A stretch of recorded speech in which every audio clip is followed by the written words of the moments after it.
So let's proceed with horizontal distribution.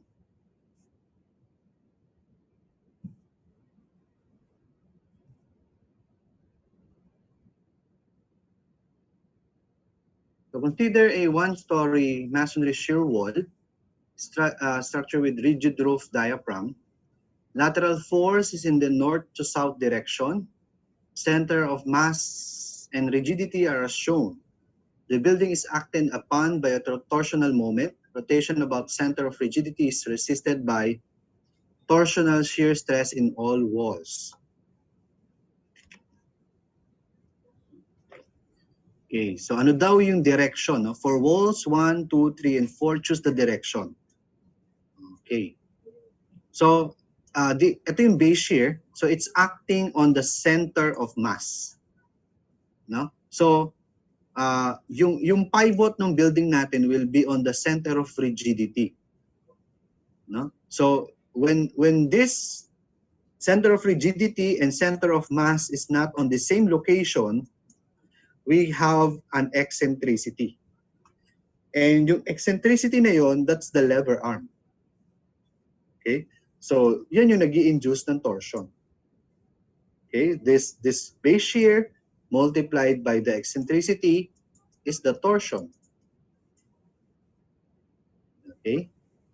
Kaya, it's important sa design, no, na yung center of rigidity and center of mass, as much as possible, should be on the same location.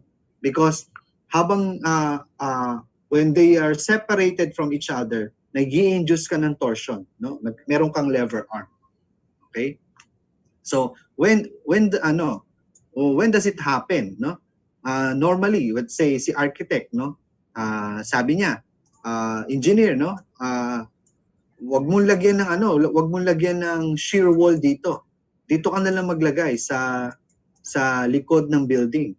Tapos dito ka din, no? Kasi gusto ko glass facade ako dito. Yan, glass, no? So bawal ka maglagay ng buhos, no?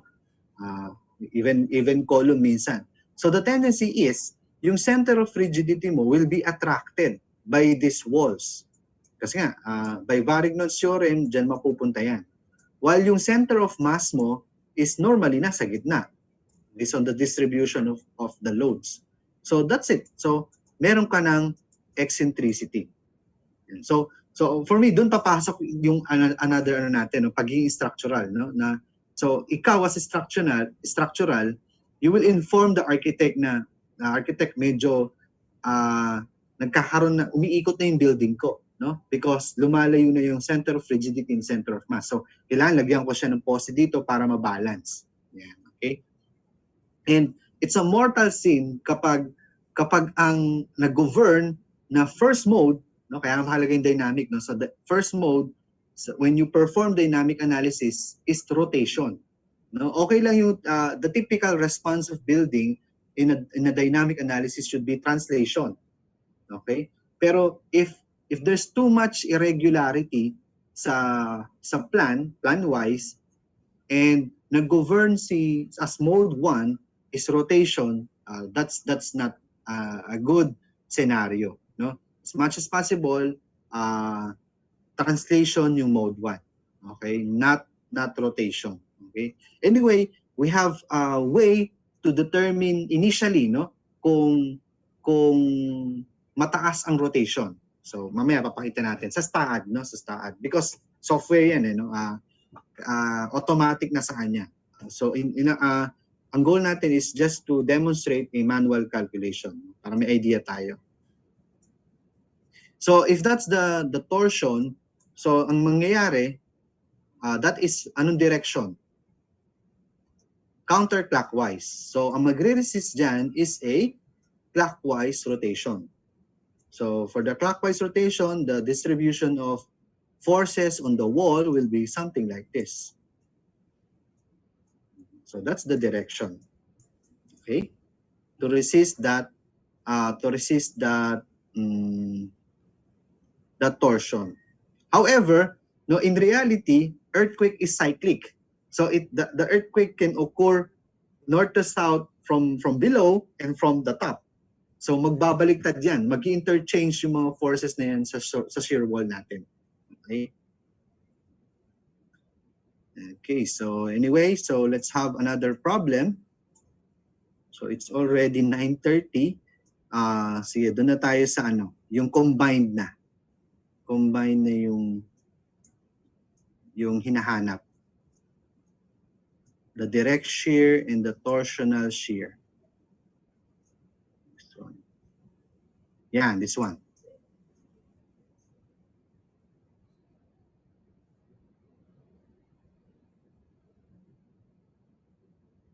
Okay. So plan view, okay. So given yung center of mass and center of rigidity, then meron kang base shear na 266.9 kilonewton in the north to south direction. Okay, what is the total force in the west wall? Total force, meaning you will consider the direct shear and the torsional shear. Okay, so remember ito yung formula natin kanina sa base shear, no? Distribution. So base shear is 266.9 kilonewton. The rigidity is 3. West wall, no? We'll consider natin si west wall. Ito si west wall. Rigidity is 3. Then summation of rigidity is 3 plus 1. Why? Because the base shear is acting on the north to south direction. So ang magre-resist niyan is basically itong dalawa. By direct shear, no? Sila yung magre-resist. Pag ganyan, counter. Okay? So, rigidity is 3. Then total summation of rigidity or stiffness is 3 plus 1. That's it. So the force is 200.18 kilonewton. Direct shear. No, direct shear yan. And makes sense because mas mataas yung rigidity ng west wall than the east wall. Okay? Kaya mataas siya. So next, let's now consider torsional shear. So first, hanapin muna natin yung eccentricity. So from here, the natural eccentricity is 15.2. Yung distance niya. Minus 7.6. So eccentricity na to is 7.6. Okay? However, include din natin yung accidental torsion, yung 0.05. Okay, so 1.5, 0.05 of the dimension. Sorry, 30.4 yung total dimension, 0.05 of that, 1.5 meter. And computin natin eccentricity, E minus EA, 6.1. And to get the torsion, base shear times eccentricity, 266.9 times the eccentricity 6.1, 1628 kilonewton meter. And similar dun sa vertical distribution, i-ano natin, no? I-tabulate natin. Okay. Okay. So first, the north wall, ang rigidity is 3. Okay. And where's that? Okay. Okay. Rigidity along X. Okay, kasi this is X direction. South wall, 5. Okay, makes sense. Then, east and west wall will resist on the Y direction, right? So this is the Y direction. We have 3 and 1, or 1 and 3. Okay. Now, let's find the distances. For the east wall, 22.8. Ang reference natin is yung center of rigidity. Kasi yan yung pivot natin. 22.8. Then yung west wall, ito, so that is negative 7.6. Okay? Next, north and south wall, 7.6 because remember this is 12.2 minus 4.6. This is 7.6.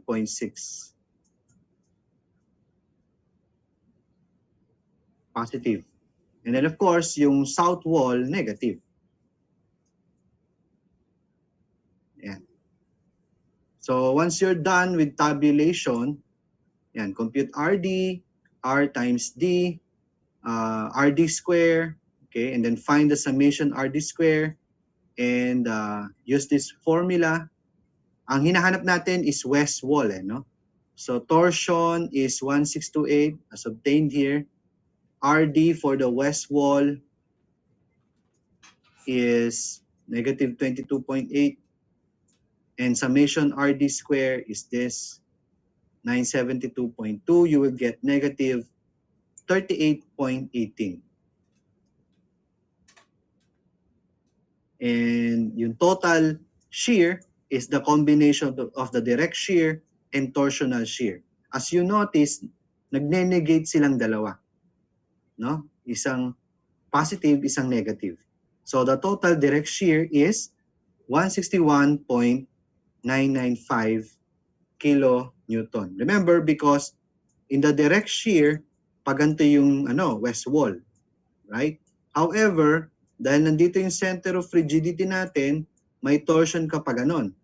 So, ang maging resistance ng mga wall natin is pa ganyan, pa counter clockwise. Kaya, nagkaroon ng negate, nagkontrahan yung due to torsion and due to shear. Okay? Anyway, ano naman again, cyclic naman ng earthquake. So, on that direction, magkokontrahan sila, no? Pero on another direction, no? So, nag-interchange naman yan. So, that's why important na yung software. Okay? So, that's it for the torsional distribution. Why is it important? Number one, nasa code din kasi na, sabi ni code, kahit pa regular yung structure mo, mag-i-induce tayo ng accidental torsion. No, kasi in reality naman, kahit pa symmetrical yung building mo, in reality, let's say si client, bigla niyang naisipan, itong portion ng building gawin kong storage area. So iba na yung mass distribution mo, no? Nagbabago, no? Number two, yun, siyempre, let's say, nabago yung location ng mga postes such that may mga minor, may mga, nagkamali si contractor. So, that could be a cause of torsion, no? That's why, in STAAD, how do we do that? Siya. So, dun sa mga load cases, loading. Yan. So, after defining the earthquake, yan, so that's how we define the accidental torsion. So say an x direction and multiplying factor is 0.05. Okay? Aside from the natural torsion. So that's how we incorporate the accidental torsion as prescribed in the code. Okay? Okay, so let's continue with this analysis. Okay, na-output ko na pala to, no? So, punta tayo sa output. By the way, paano kumpitin yung center of mass dun sa floor diaphragm? Bakit nawala? Yan. So, as you see,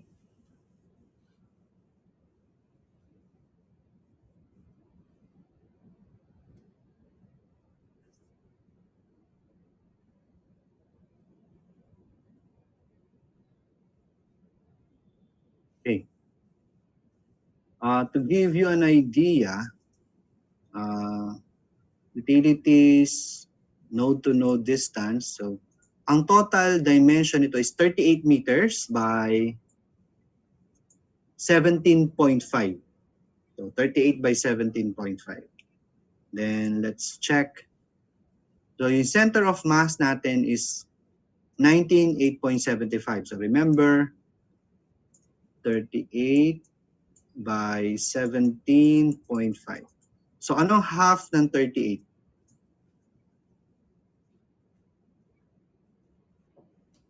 That is 19 meters, which is correct.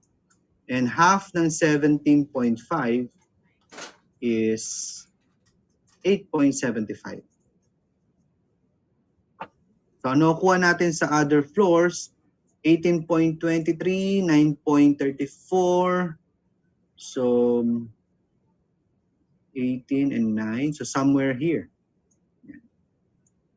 Yan yung center of mass. 18 meters. And then 9.3 something. So almost nasa gitna pa rin. No? And most likely, nagbago because of the accidental torsion na in-induce natin sa ating model. So, okay? So automatic siya sa floor diaphragm.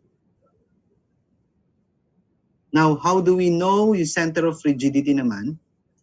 So, kailangan ko siyang ilagay pala dito. Save as ko muna siya.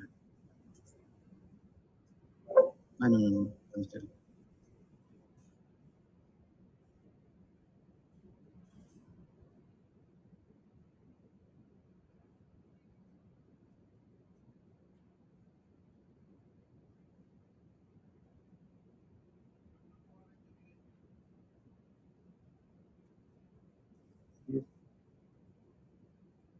Punta ako sa analysis. Okay. Post-analysis commands. Define commands. So that is diaphragm center of rigidity. So add. Okay. Close. Then run natin.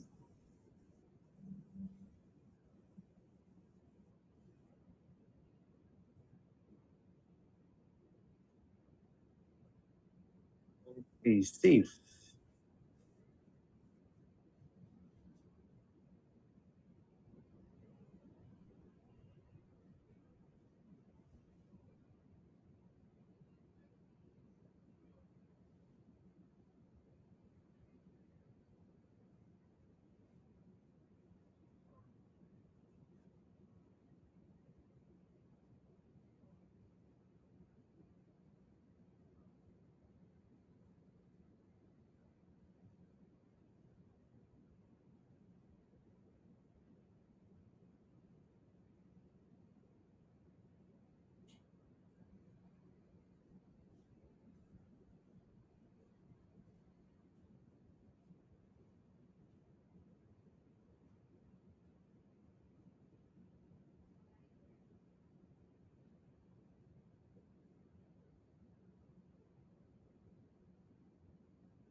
Okay, let's compare, no?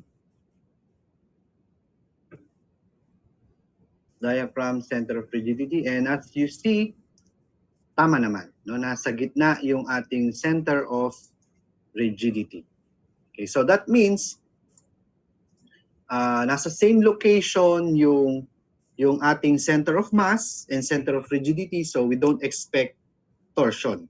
So that's one way, no? Let me show you another model, yung may shear wall.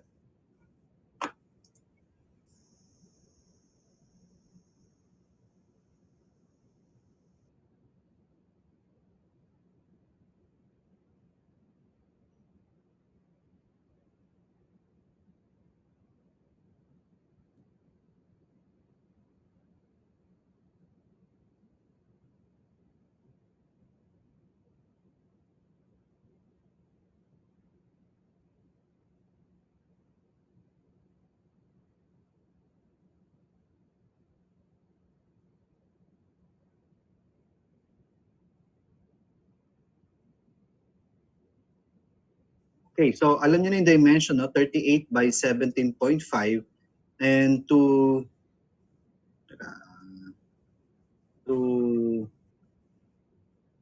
sections outline. Yan. Up. Pala.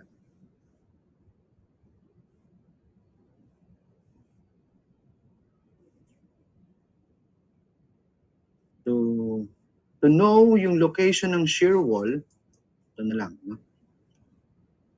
So I'll give you an idea na this one is 3.75 meters.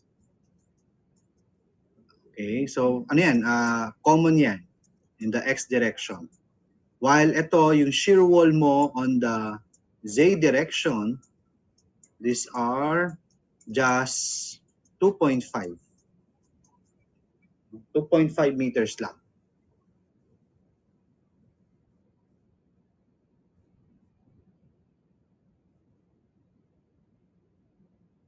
Okay. And run natin to. Save as ko muna. Save as.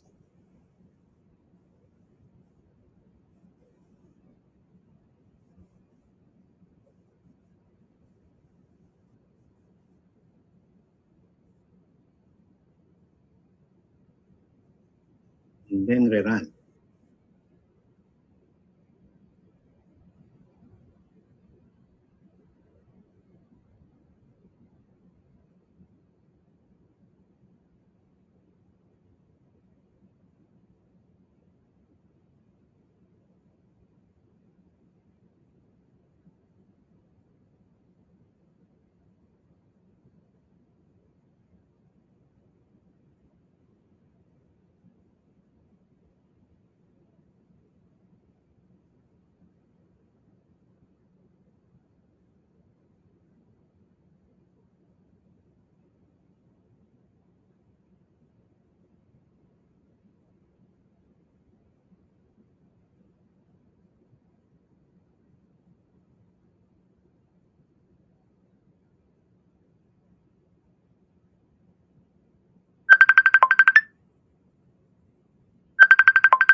Okay, then view output file.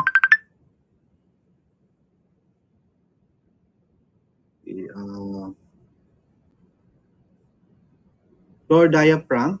So halos the same location pa rin, no? Yung center of mass.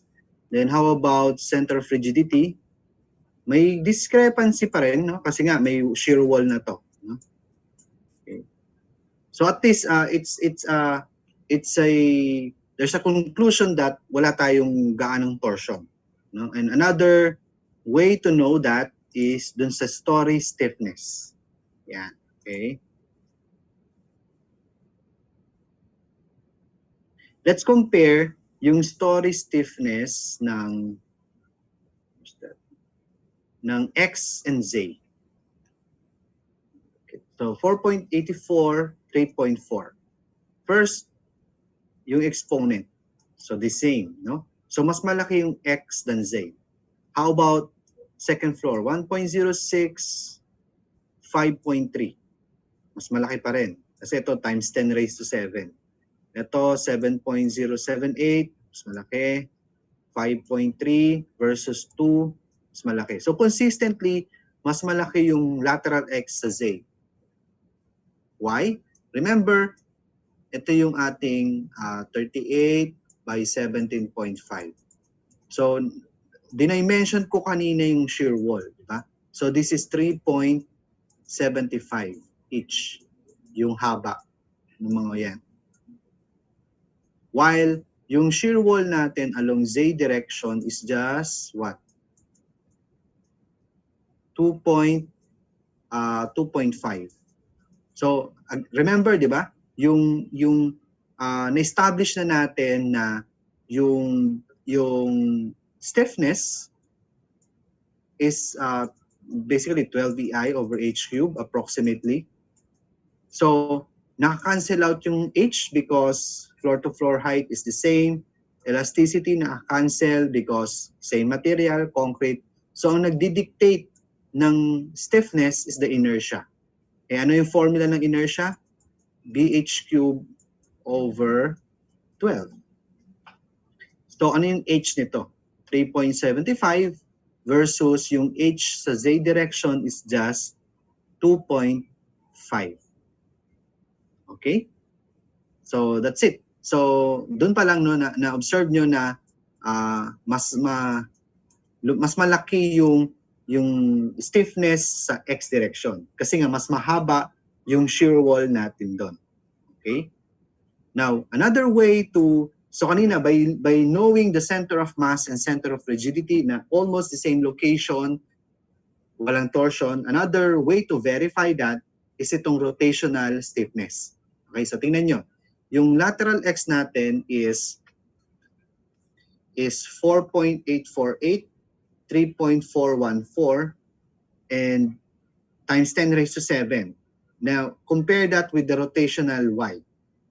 9.9, pero anong exponent? Times 10 raised to 10. Di ba?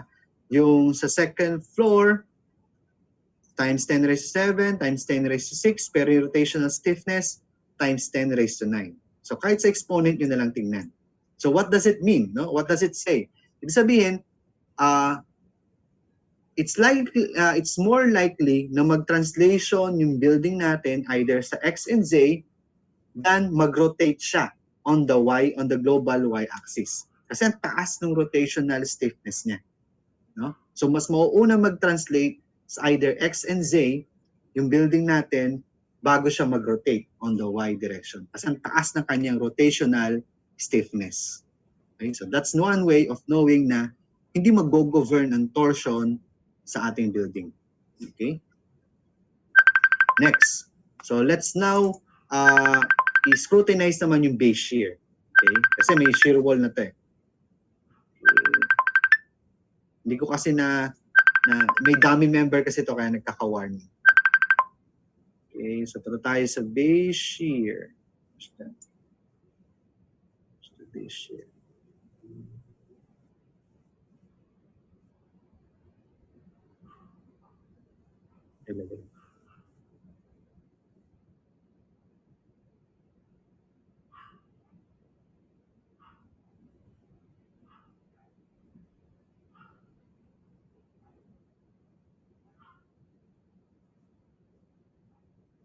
Okay, so let's compare that.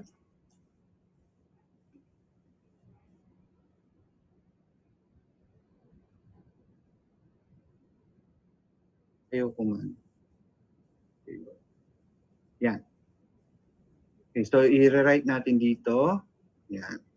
So we know that yung K sa X is greater than stiffness sa Z. Right? Now,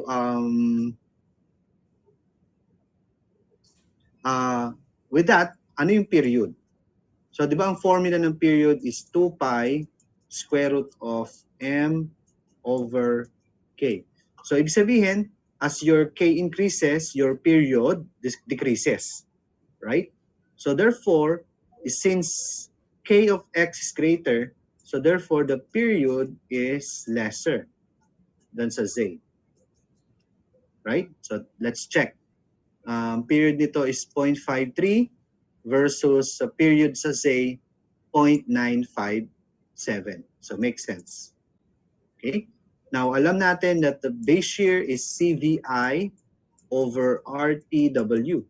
So, as your period decreases, your base shear increases. Right? So, therefore, base shear nito is greater than base shear along Z. Let's check. 8690 versus 6339, which is correct. Okay? So consistent, no? Consistent yung relationship.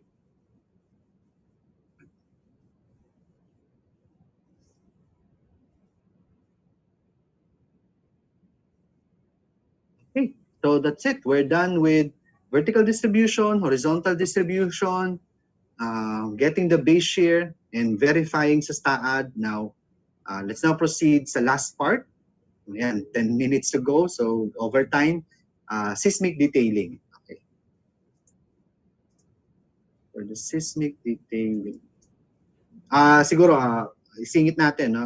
Let's try just to show yung consistency of the model. Uh, View isometric.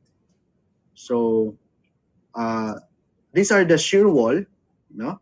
Let's check yung reaction ng mga nandyan. Post processing, just EX, no? EX apply, okay. Then let's check on the reaction and annotate, remove all para clear, no? And then the reaction is here. And then to display the node numbers, okay, Shift N. Oops, sorry. Control N yun. Bakit? Shift N. Okay.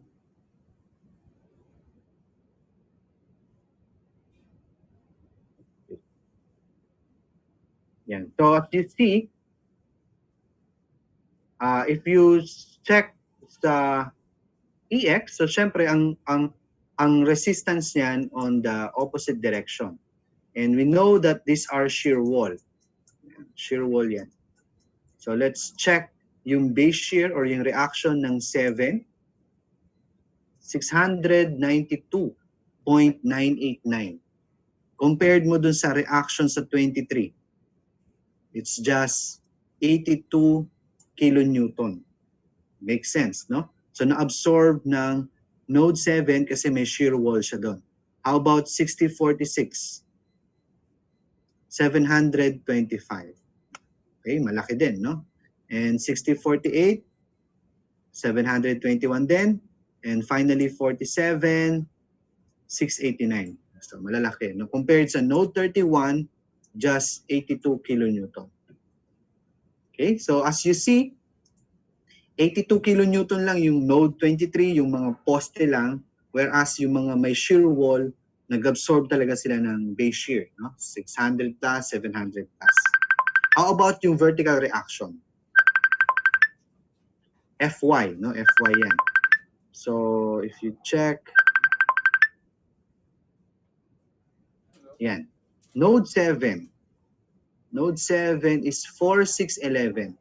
So, going downward, 4611, while node 6, node 6048, 4107 going downwards, and node 6046 positive, 4072.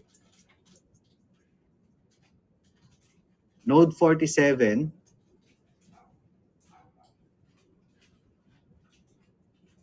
positive. So what does it say? Ibig sabihin yung ating shear wall, syempre dahil nga EX yan, pag ganyan yung ating shear wall, ano yan, nagde-deform pa ganyan. So meron siyang tension compression. Okay? Makes sense, no?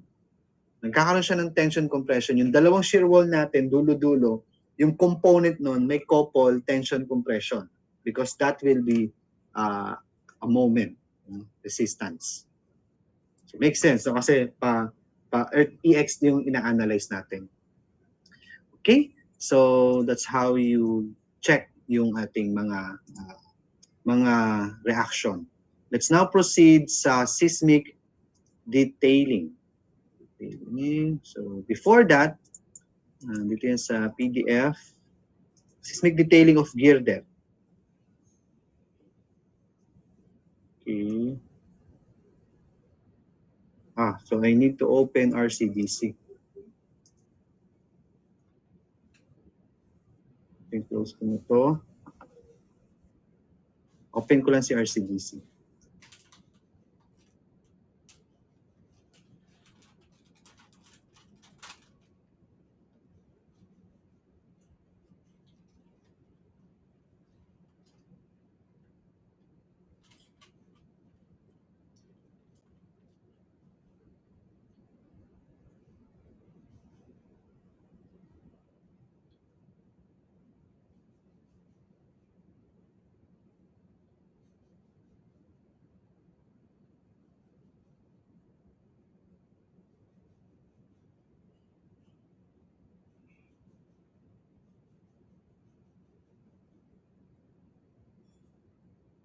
Okay, so by the way, itong file na to is the imported file from STAAD, no? Yung model na to.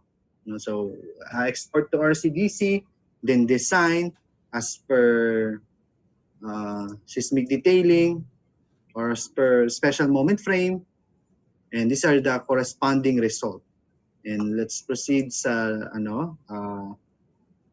elevation and section. Let's check as a typical girder and a typical intermediate beam.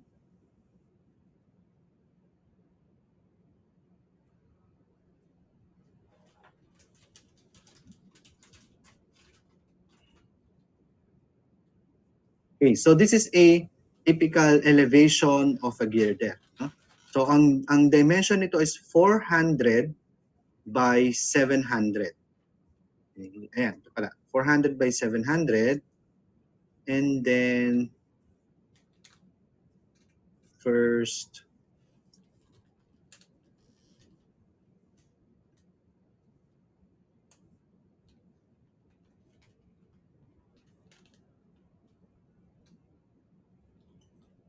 dito yung aking lecture ng seismic detailing. First,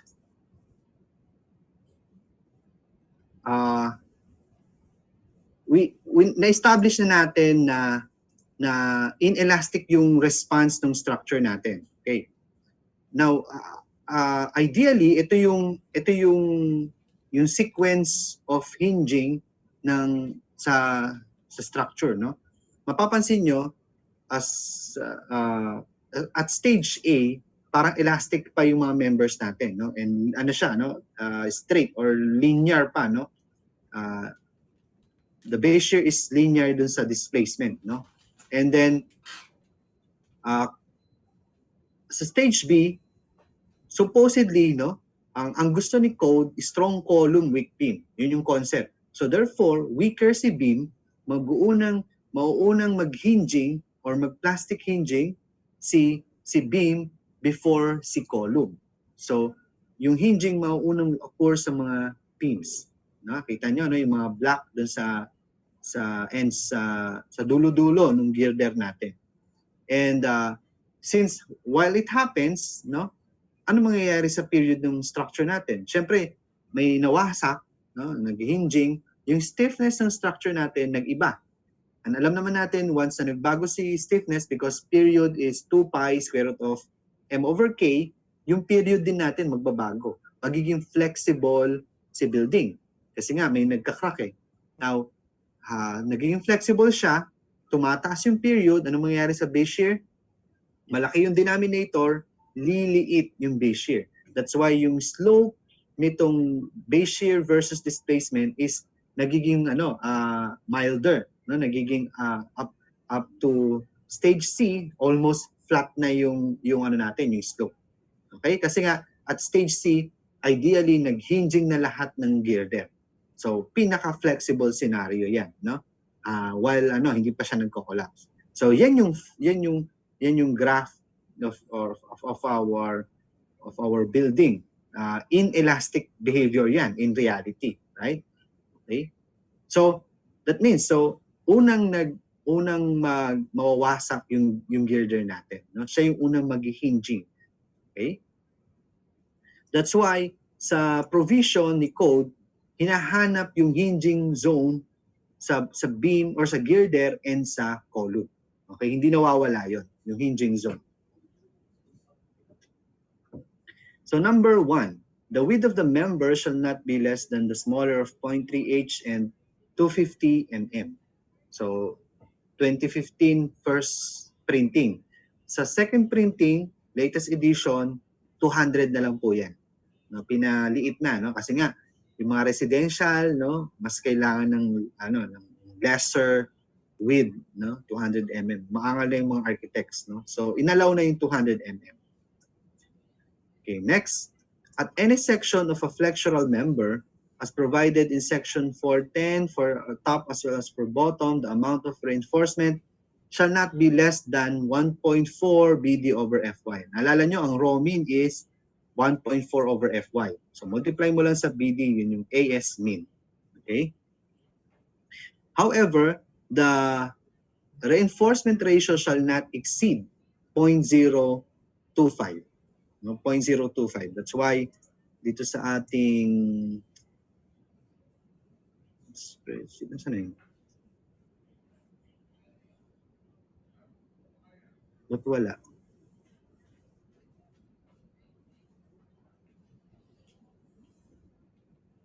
Here, it's my girder.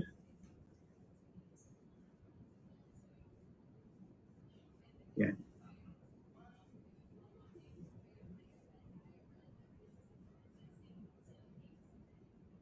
So yan. So spreadsheet ko, naka-indicate na yung 0.025 na Romax. As per 421.5.2.1. Yung binasa ko kanina. Okay? Now, kung yan yung Romax, sinet na ni Code yung Romax, so as a designer, no, alam naman natin, if you utilize Romax, the consequence is you will have the least dimension of member. Kasi you utilize, you maximize the reinforcement ratio. However, that's not advisable, no? That's why ang assumption ko raw is half of that, 0.012. Para pag malaki yung force ko, gusto ko pang lumate ng cross section, tataasan ko na lang ng konti. At least I'm not onto the Romax kasi mape-penalize ka ni Code later on pagdating sa stirrups, right? So let's say 0.012, ito yung aking moment from STAAD, no? And if I use 25 mm, ang recommended niyang cross section is 350 nga lang, no? And 600. So inano ko na lang, inedit ko na lang para mag-come up ng the same cross section sa model ko, 400 by 700. And as what I got is I will need 4 25 mm diameter for this moment value, 427. Kasi yan din yung max MZ ko sa STAAD, no? So that's why sa schedule, ang pinakamaraming rebar is 4. 4 na 25 diameter. Similar to that. No? 4 na 25. Okay? Then, so positive moment strength at joint face shall not be less than 1/2 the negative moment strength at the face of the joint. Okay? So, ang basis niyan is ito. I have this drawing from McGregor, an author of the concrete book, as well as ano siya, kasama sa ACI code, no? Isa siya sa mga committee doon. Yan. So, remember, yung girder natin during earthquake, nagaganyan, nagsisway. So, yung moment diagram niyan during lateral force, during earthquake is paganyan.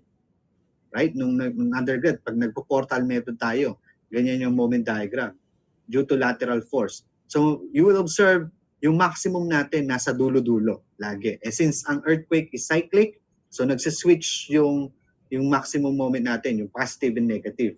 Okay? Then, samahan mo ng dead load, no? Gravity load. Ang moment diagram nun is something like this. Okay? Then, pag pinagsama natin yan, because the load combination is a combination of dead load and lateral load, you will come up with a moment envelope like this.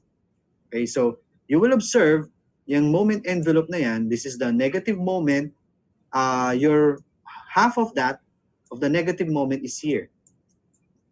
Yan. So, yun yung provision na yun, yung binasa natin. Na sabi niya, kung ano yung bakal mo dito, ilagay mo naman sa positive moment mo is kalahati nun. Half of that, which is 0.5 of that. So, if your rebar here is 825 diameter, automatic your rebar here will be 425 diameter. Right? At least, no? That's the minimum yung nakalagay. Minimum positive moment capacity. Okay? And anywhere along the section, you need to provide a reinforcement for 1/4 or 0.25 of the negative moment. So 1/4 of 8 is 2. So anywhere here, you will provide, 225 diameter. Okay? So let's check RCDC. So as you see, this is 4. So as a minimum, this should be 2. Pero syempre, na-provide ni RCDC is 3. Okay? So compliant. So this detail is compliant to that provision. Okay? Next. Okay, let's now proceed dun sa transverse reinforcement. Take note, the transverse reinforcement over the length L0, which is yun yung hinging region, dun na, di ba nga, pinakita natin may plastic hinging, no? Shall be proportion to resist the shear, assuming yung shear capacity ng concrete is 0. See? So, walang shear capacity ang concrete pag ang pinag-uusapan is earthquake. Kasi nga, from the start, na-establish na natin that we are using a reduced base shear. Because when that earthquake comes, we know that mas malaki pang base shear yung aasahan natin. Ni-reduce lang natin because may ductility tayo na sa ating building.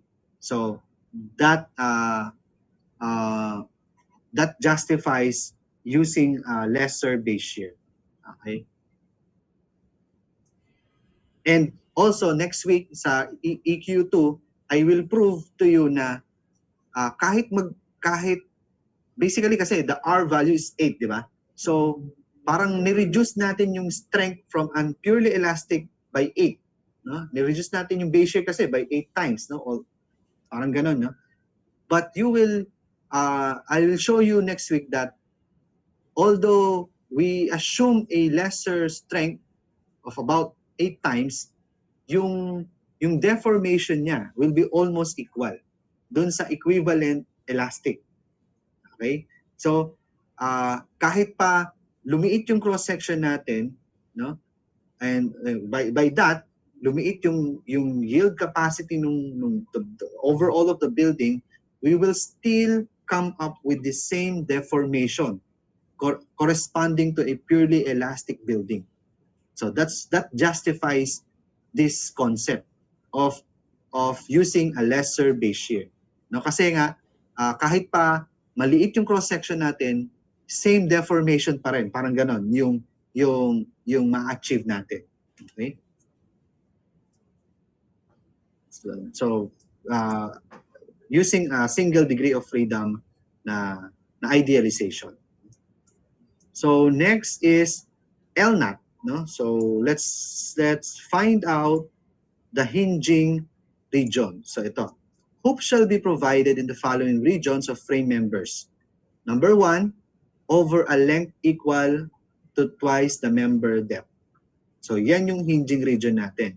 And this twice the member depth on both sides of the section, left to right ends, where flexural yielding is likely to occur in connection with inelastic lateral displacements of the frame. Yan. So that's why 700 yung depth natin. Makakita nyo sa detail, 1/4 siya. Twice the member depth. So that's it. Ito na yung hinging region natin. So dito tayo magpo-provide ng hoops na tinatawag or masinsen na stirrups. Okay? Kasi nga, remember, malaki ang negative moment dyan. No? So mabubugbog yan, so may plastic hinging. So ano ngayon yung spacing dyan? Okay, let's now find out. The first hoop shall be located not more than 50 mm from the face of the supporting member. So 1 at 50 agad yun, no? Maximum spacing of the hoops, ito pala, 2015, is D over 4.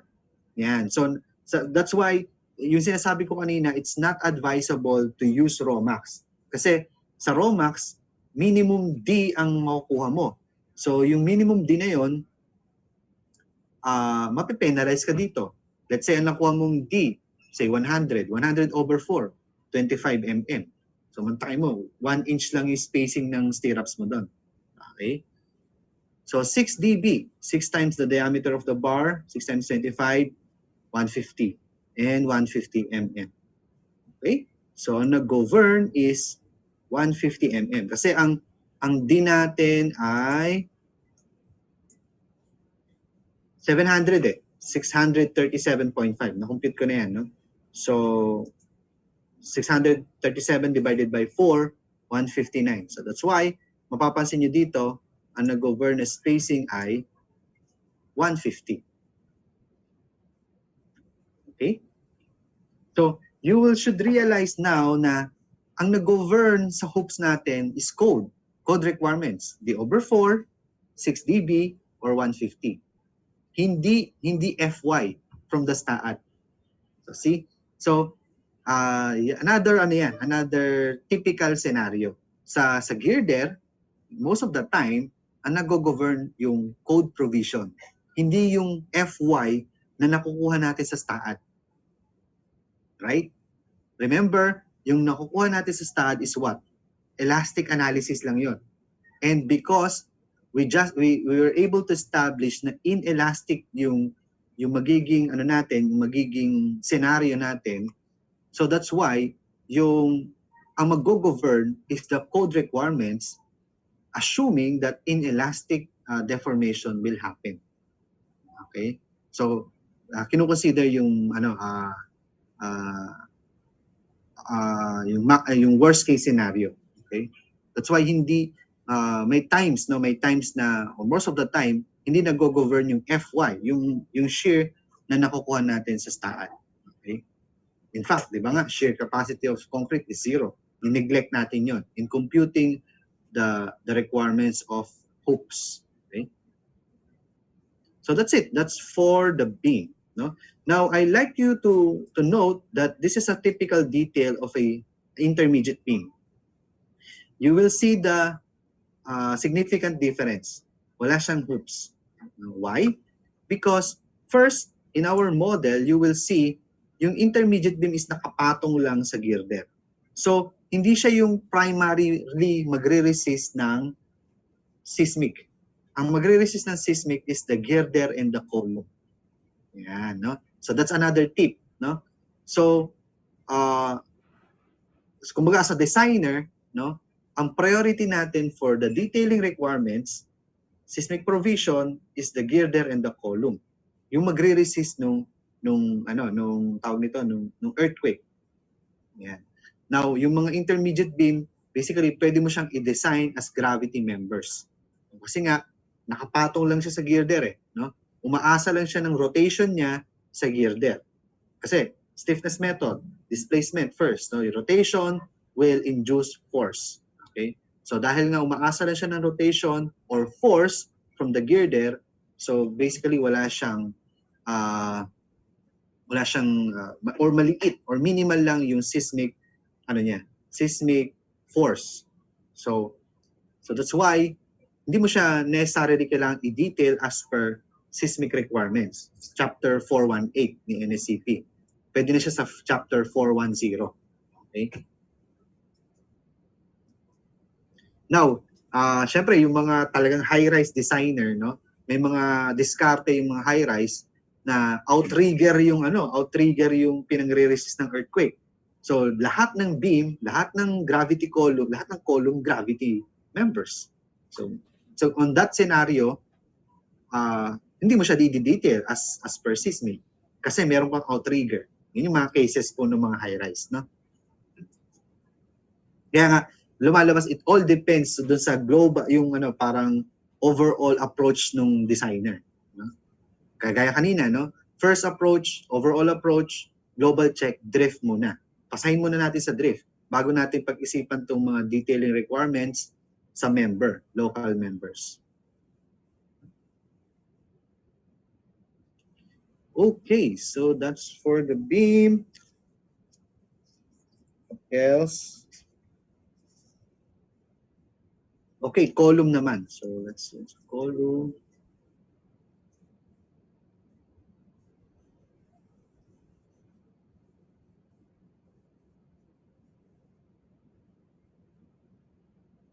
By the way, ako, ang ginagawa ko dyan, post-processing, beam results, result setup, range, property. For example, lahat ng 400 by 700. Apply, okay. Summary. So that's it. As you see, 402. No? 402 yung max MZ ko. So, yan pala, magkaka-idea ka na yan yung maximum moment among all the 400 by 700 girder. So, ang gagawin ko dyan, pupunta ako dito sa spreadsheet ko, input yan, and that's it. May idea na ako ano yung pinakamaraming reinforcement na kailangan ko. So, yan na yung, kumbaga, yan na yung governing na detail. Okay? Now, for the column naman, file, open, story, column 1.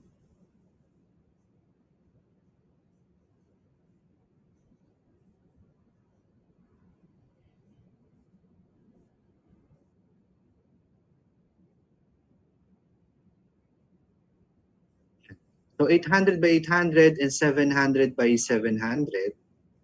Ang reinforcement ko is 24 na 20 diameter. Doon sa aking 800 by 800, 1.18%. So meron ako ditong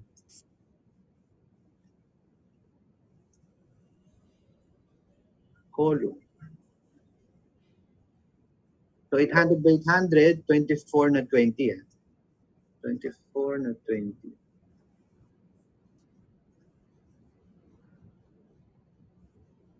Save as ko muna. File, save as.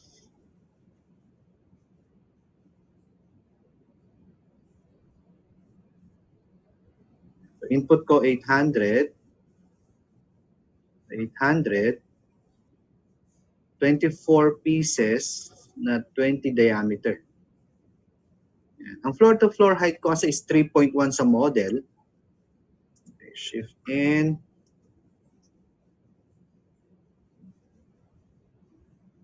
Yan, 3.1.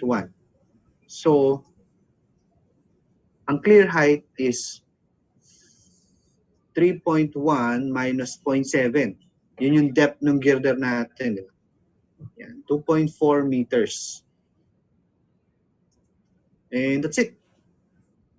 In-edit ko to. 35 yata ginamit ko dito. Ang formula ng M is Fy divide 0.85 Fc prime. Yan. 15. So I'm getting 1.18%. Okay, correct? And then, okay. So itong S-max, yan yung mga non-seismic requirements. I think kinabisado pa natin yan nung undergrad tayo, no? Then, ito naman yung seismic requirements, chapter 418. So first, column. Number 1, the shortest dimension shall not be less than 300, no? Pero sa second printing nga po, 250 na lang yan. Kasi nga sa girder, 200, para ma-comply yung strong column weak beam concept, mas malaki siya. 250 na siya. Okay? And next is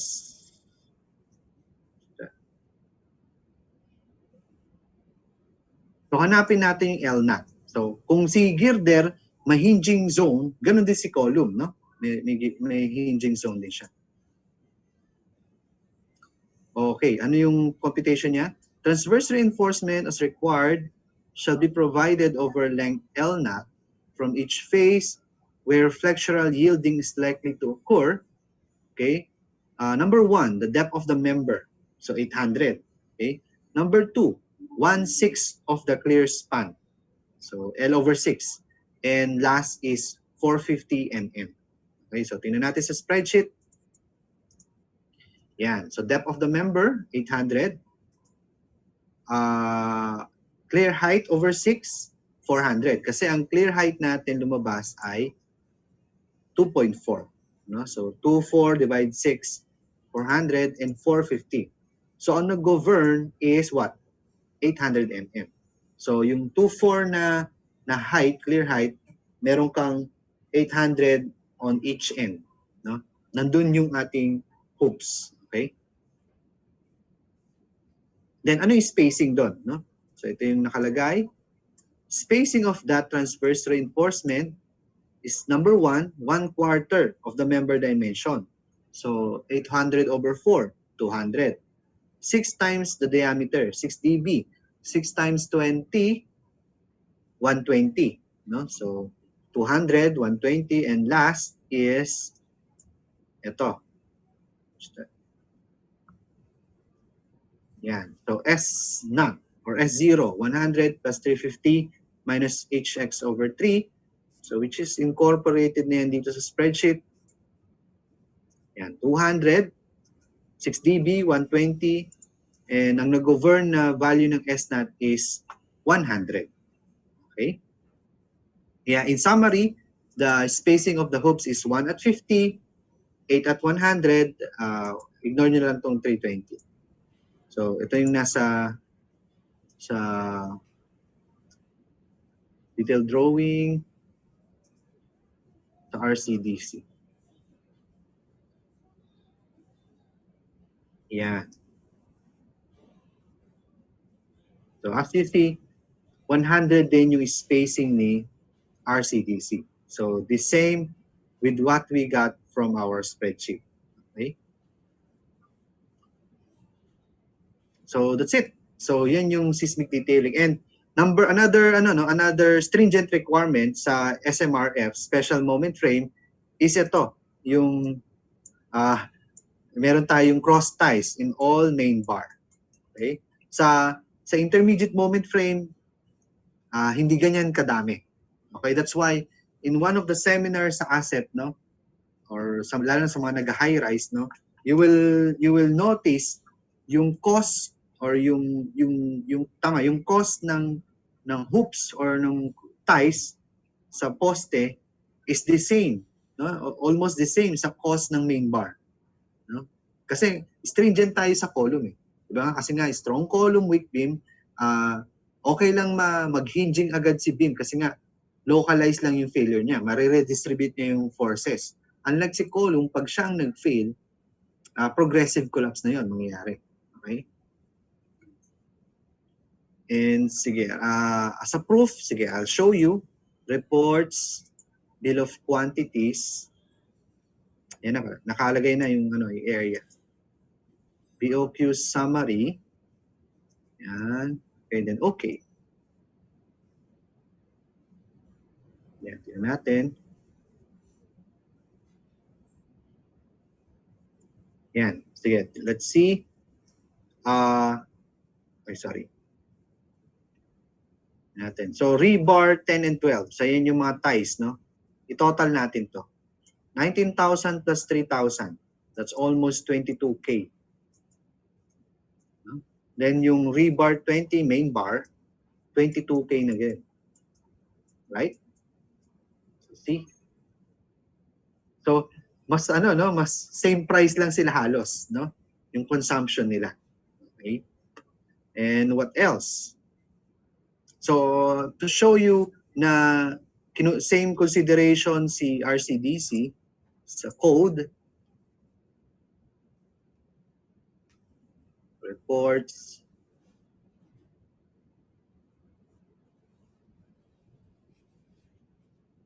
I cannot, hindi ako pwedeng makapag yung step by step sa RCDC kasi, is earthquake engineering lecture kasi ito. Doon sa training sa workshop yan. Meron tayo, may manual pa. No? Kung ano yung maikiklik. But basically, sa design settings, you will choose special. No? Kasi nga, moment frame, special moment frame tayo. And, so yung code report, ito yung criteria for ductile links. Yung 6 dB, B over 4, and S naught. Okay? So same lang no nung ginamit na formula. Okay, what else? Another provision sa column is yung ito nga yung ano no yung mga provisions sa cross ties. Cross ties along the longitudinal reinforcement and around the perimeter of the cross section. Another important provision is sa joint. Ito naman, we need to ensure that the minimum flexural strength of the column is greater than or equal dun sa 6/5 ng summation ng moment sa girder. Kumbaga yung nakatukod na beams doon sa poste, yung capacity nun mas malakas pa dapat si column by about 6/5, which is ano yan, 1.2 times. So na-consider na rin yan ni RCDC here. Reports, joint checks. Dito yan. No? Joint checks. So click lang natin yung yung 800 by 800.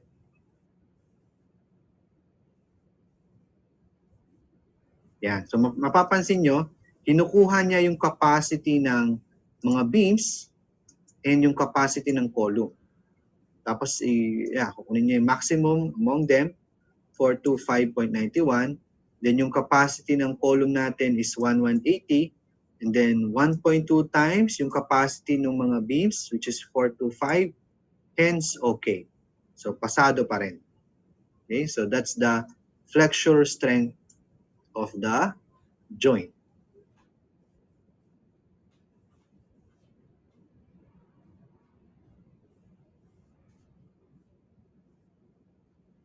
Okay, na-consider din po ni RCDC yan. And how about here? Ito naman yung shear strength of the joint. So mapapansin nyo, meron tayong VUY. So yan yung galing sa stat. Then meron naman tayong shear demand na mas malaki. Okay? And meron tayong capacity na dapat mas malaki doon sa demand. Okay? So we got 3840 kilonewton. Okay, kasi ang cross-section natin is 800 by 800. So area is 8 times 8, 64. May formula to itong capacity na to. So that's it. So mapapansin nyo, mas malaki yung shear demand dun than sa shear from the stand. Kasi why? Because of this provision. Joint. Tayo sa joint design in RC frame. Yan. No? Joints of special moment frames. Forces in the longitudinal beam reinforcement at the joint face shall be determined by assuming that the stress in the tensile reinforcement is 1.25 Fy. No? So remember, kasi nga inelastic Mas more than Fy yung may experience nung rebar natin. Lalo na sa beam. Kasi nga siya yung unang mag-hinging. So, due to the inelastic, so may exceed niya yung Fy niya. Okay? Kaya, to compute the most probable moment dun sa girder, ang ginagamit na Fs is 1.25 times ng Fy. And then get the MPR using that Fs. And so syempre, if you use that, let's say ito yung pre-body diagram natin sa joint. Sorry. So meron kang tensile force dito using the 1.25 Fy. So meron ka din dito. So magka-create yan ng couple. Yan. So i-resist yan ni shear. Ni column. Magre-resist din siya ng this couple will may corresponding shear yan. Kaya malaki tong shear na to because it nanggaling siya dito sa couple na to na nanggaling naman sa assumption na Fs is equal to 1.25 Fy. Okay? So, dun nga, no? Because nga inaasahan ni code na what do you call that, mag-iinelastic no, yung mga bakal natin sa mga joints. Okay? And ano yung application nito? That's why sa site, no, pag nagpapa check si contractor nung uh, uh, rebar test certificate, mill test certificate, bukod sa kailangan niyang ma-exceed yung FY as per specification, kailangan din natin i-check yung TSTY ratio. Nandun dapat yon sa mill test certificate na dapat yung ratio niya at least 1.25. Ito yung this is the application of that. Kasi nga kailangan yung yield strength ng bakal na ginamit sa site is kayang mag-yield, no? Kayang mag-achieve ng tensile strength more than 1.25 times ng FY because of that assumption. Yan. So yan yung mga application ng code provision na yan. Okay, so yan po. So yan yung mga basic seismic detailing requirements, and I'd like to show you yung mga as an application further sa drawing natin. So yan, may papakita lang ako yung mga typical details na ini-include ko sa drawing. Yung ginagamit din namin sa company before. Yan. So may kita nyo, typical column elevation, pansinin nyo, consistent sa code requirements. Na yung hinging region na to or confinement reinforcement dyan is B na ang ang ang dimension is or ang length is the maximum column dimension, 1/6 of the clear height or 450, whichever is greater. Consistent sa code requirements. Plus, ito din, kailangan din makita ni contractor to na bawal siyang mag-splicing on this portion because, because this is the hinging region. Okay? Yan, location of splicing is within center half of the clear column height. Okay? Another drawing is, madalas kasi tinatanong to, no?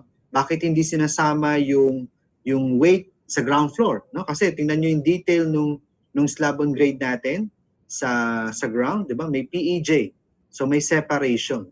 So ibig sabihin yung forces natin or yung pressure sa slab on grade mapupunta lang sa soil. Hindi kasi natin in-interconnect sa ating column.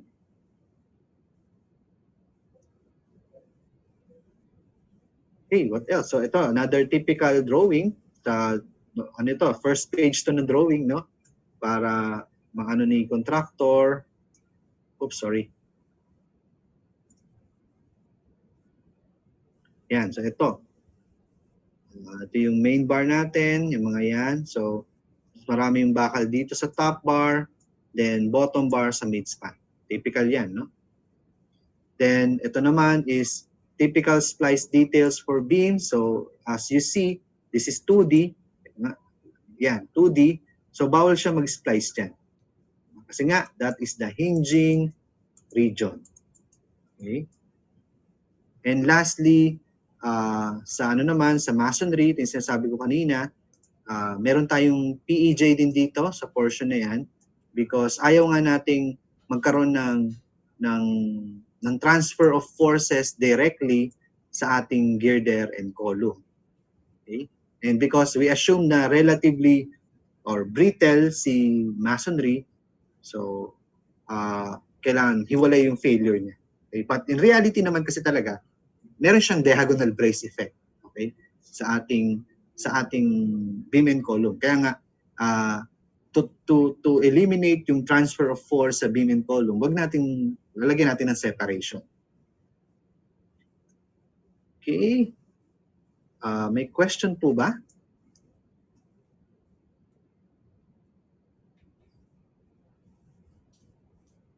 And sabi ko sa inyo, overtime tayo for sure, no? Kasi madami po kasing kinover tayo na topics, no? Siguro hindi ko yata napakita yung sa column. Ang ginagawa ko naman is, for example, i-design ko to, beam 12, punta ko dito, result setup, range, beam 12, apply, okay. So ito, makukuha ko na lahat ng forces sa beam 12, no? So right click, copy. Punta ako sa aking interaction diagram.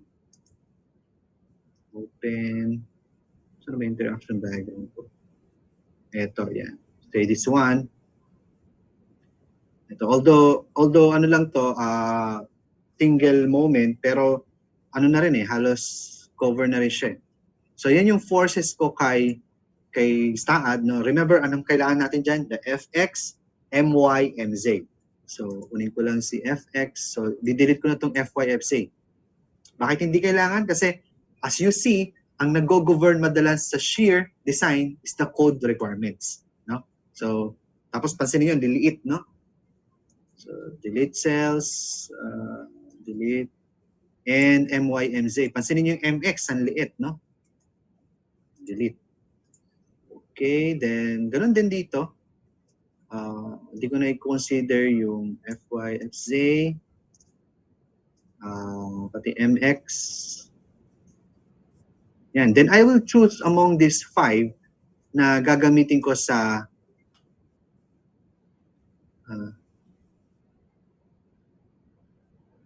sa ano, no, sa interaction diagram. Hindi ko pala napakita interaction diagram. Sige, pakita natin column design. So kunin natin yung sample interaction diagram ng 800 by 800. Yan, no? Since square naman yung 800 by 800, yan po. Kahit anong direction yan, pare-parehas yan. Okay? So 24 pieces na 20 diameter. So, ang gagawin ko dyan, di ba, ang pumapatay kasi sa poste, yung is maliit na axial, malaking moment. Kasi mas gusto natin yung malaki yung axial, malaking moment, no? Or malaki kasi, I mean, nagre-resist kasi ng bending ng column from the moment is yung large axial. So, ang pumapatay sa kanya is very small axial pero ang laki ng moment. Okay? So, piliin natin dito yung may malaking moment. 284. Ito, 240, malaki yung axial niya. I think ito, 270. 24 and 270. So, I'll choose this. 24, 270. Then, punta ako dito sa aking, naka 700 by 700. Palitan ko siya. Gawin ko itong 800 by 800. Yan. Itong 800. So, para habang hindi ka nag-RCDC, at least manually na-capture mo na yung magiging strength ng column mo. No? So, 24 pieces na 20 diameter. So, gawin ko itong 20 diameter. Kaso, kulang yata ito. Ilang layers ba ito? Ay, madami pala to. 1, 2, 3, 4, 5, 6, 7. 7 layers pala to. So if I choose, kasi 5 layers lang yung ginawa ko, gawin ko 25 diameter. 25 diameter. Say 1.18. Gawin ko na lang 25. Then, come up na lang ako ng the same reinforcement. Yun ang mahalaga. 4 layers. So, gawin natin 5 layers. Yan, almost the same na yan. 1.22, 1.18, 5 rebars, 2, 2, 2. Yan. And FC prime, 35. Ano ngayon nag-govern? 2.4 saka 270. 2.4, 270. Yan. So, ito yung aking capacity. Something like that. So, pasok siya sa aking interaction diagram. So, pasado. Kaya, strength-wise, kaya nung aking 800 by 800, no, na ang ratio is 1.23%. No? Sa RCDC is 1.18. Okay? So, let me check ano yung kanyang axial uh, 11,000, no? 430 kilonewton. So ang nakuha ko is yan, hindi ko lang na ano to. So dapat to magko-cross ng ganyan.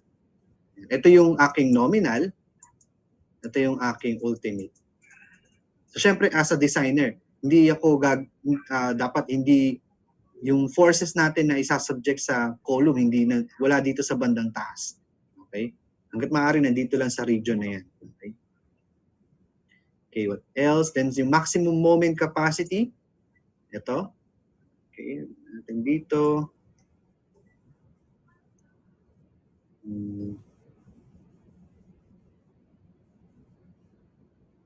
2,000, no? 4,000 saka 2,000. Although since uni-axial lang to, as you see, almost the same nakuha ko. 2,000 tapos almost 4,000. Okay, so pwede na, no? At least, strength-wise, may idea ako na kaya nung 800 by 800 at that reinforcement yung aking forces. Tapos, i-check ko ngayon yung detailing niya dito. Okay? So, that's it. Yun yung mga diskarte sa STAAD. No? So, you just select that. May question, wala na po bang lalagay ng dowel for masonry? Yung mga sir, yung mga mid-rise talaga, no? May what do you call that? May sealant talaga, no? May PEJ, no? Yung mga two-story, siguro pwede pa. Kasi nga para mas rigid yung I'm not in a position no na kasi nga nakikita nyo yung mga soft story failure, no?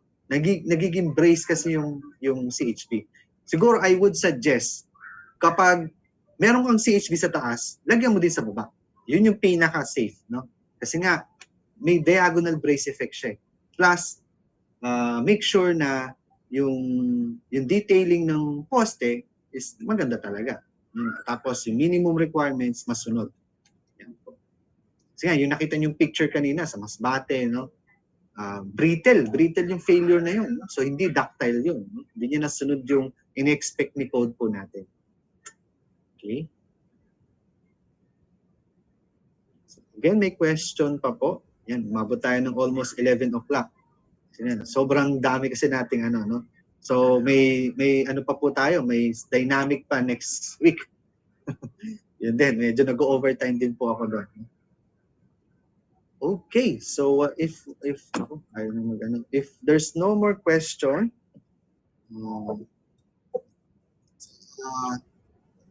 naghang na yung mouse ko. If there's no more question, see you next week. I hope na makasama ko po ulit kayo next week for the dynamic discussion, analysis, and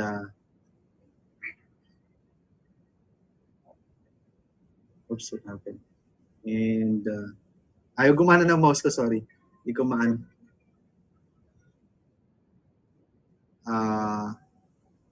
Sabi ko nga, ang biro ko lagi sa EQ2, ano yun parang 4 subjects sa masteral. No? May numerical methods, may earthquake engineering, may structural dynamics, what else? Earthquake engineering, structural dynamics, numerical methods. Siyempre, concrete na rin, no? Yun po, yun yung Kasi nga, lalo na, for me kasi, yun nga, magta-transition kasi tayo sa IBC. So, for me, importante yung topic po na yun. No? Para ma-idea tayo, bakit yun yung code na sinusunod natin? Bakit spectral acceleration map? No? How do we read that map? No? Okay. Sige po. So, thank you and thank you for attending. God bless.